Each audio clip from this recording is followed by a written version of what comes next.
meet on 9. We decide to go, we're gonna go meet, have dinner. Okay, great. Let's go have dinner. We meet, we have dinner, have a nice conversation back and forth with each other. He starts bringing up his ex-wife, stating how she cheated on him, and that's why they broke up. I'm sorry to hear that, but it's a real shame, you know. It stinks that she did that to you. Well, he says to me, well, yeah,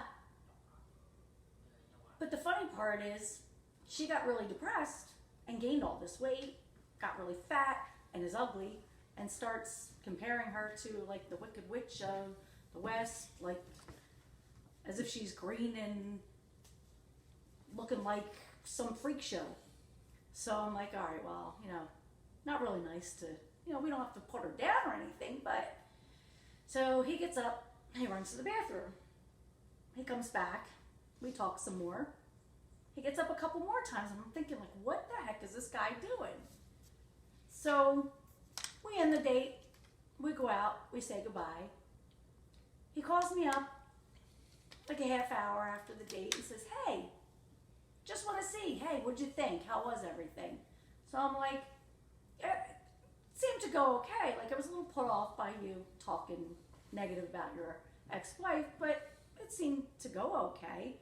And he goes, yeah, well, everything went good. I think everything's okay, but your physique, it just isn't what I need it to be. And I'm like, excuse me? My physique is not the way you need it to be?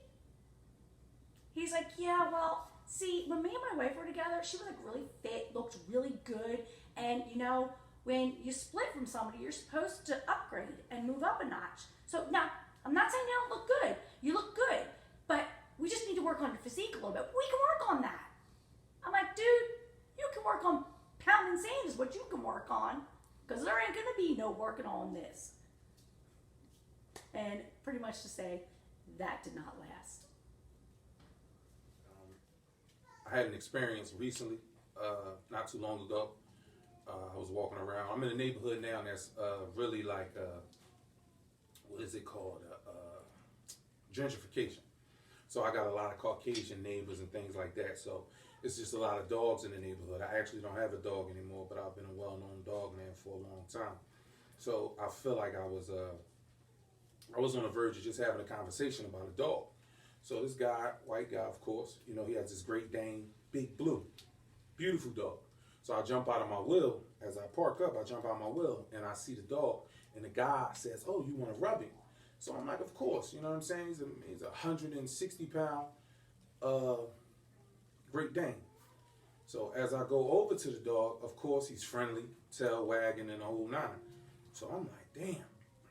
I rubs him up. We bonding for a split second.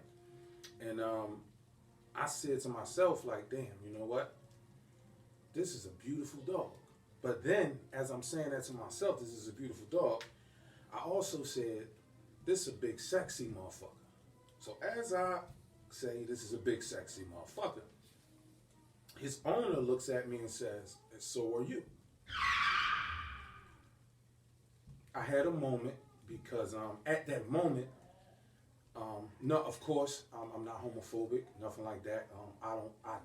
Maybe I was vulnerable at that moment, but I said thank you. And I don't know what type of moment that was for me or for him, but I thanked the man and I walked off. I came in the house and I explained to my wife what happened, and she did explain to me that the guy actually shot a shot at me, and I was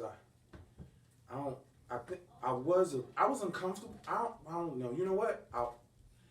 I want to say this right. I want to say this right to every man who is heterosexual. If you feel as though a gay man or someone says something gay to you and you accept it, me personally, I don't think that's gay. I don't think it was. I don't know what type of moment I was.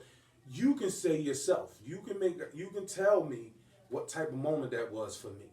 But as a man, I had that moment. I actually seen the guy again recently with his girlfriend. That made me a lot more comfortable because he lives a few houses down from here. But at that moment when he told me that I was too, I did say thank you, and you know, that was my situation, and you know, what's done is done. You know, I can't go back. I can't take it back. I'm not looking to take it back, but I am looking. Well, I think I got clarity now on what happened to me at that moment, and yeah, I accepted the compliment from a guy that called me a sexy motherfucker. Well, he, you know, umbrella. Well, not what is that called when he it's kind of like he feeds off of my comment. You know what I mean? And that was that. But like I said, I don't know if that was a moment. What do they call that? Like a boy crush moment for him, but it wasn't for me. But I was caught in the moment. I'm just going to stamp that, and that was my situation, that was my story, that was my situation. Okay, so I work as a probation and parole agent, and I had a guy that I used to supervise for many years. I ran into him, this was more like a re-impression, but it was the only time that I met him outside of a professional setting. So I'm working at the time. It's 3 o'clock, 3:30 in the morning, and my partner and I are driving down Kensington Avenue. Now, anybody that knows Kensington Avenue knows if you're on Kensington Avenue at 3:30 in the morning, you're probably not doing something legal. You're either looking for a prostitute or you're looking for drugs or whatever. But anyway, so I see this guy on the side of the road that I used to supervise, and I roll down the window and I yell out to him. And he comes up to the window, and I ask him, "Are you still on supervision?" And he says no. And then he says to my partner, "Oh my God, she saved my life. She locked me up like 3 or 4 times, but she saved my life. I would probably be dead right now because I was on drugs." Now, he's probably still on drugs because he's on Kensington Ave at 3:30 in the morning, but whatever. So then he proceeds to ask me if he can take me out on a date. I'm like, hell no, you're not taking me. I know your history. You just told me I locked you up a couple times. So please, please, please, let me at least take you out to lunch. I'm like, no, sorry. So we say our goodbyes and we leave. So a couple days later, I get this message on my work cell phone. And it's a dick pic. And I'm like, who is sending me a dick pic on my cell phone at work? So I don't know who it is, and I get a message that says, "I know you miss me, LOL. Why didn't you call me? I've been waiting for you." I'm like, you know this is a parole agent's cell phone, right? Oh my God, sorry, wrong number. Oh my God, I meant to send this to Ashley. I'm like, who is this? Please disregard. You're going to lock me up. I said, okay, I don't want to know who this is. And then he proceeds to tell me who it is. It was him. It was the guy from Kensington Avenue.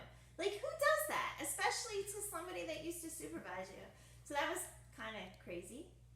And that was my first impression story. Do you want to see?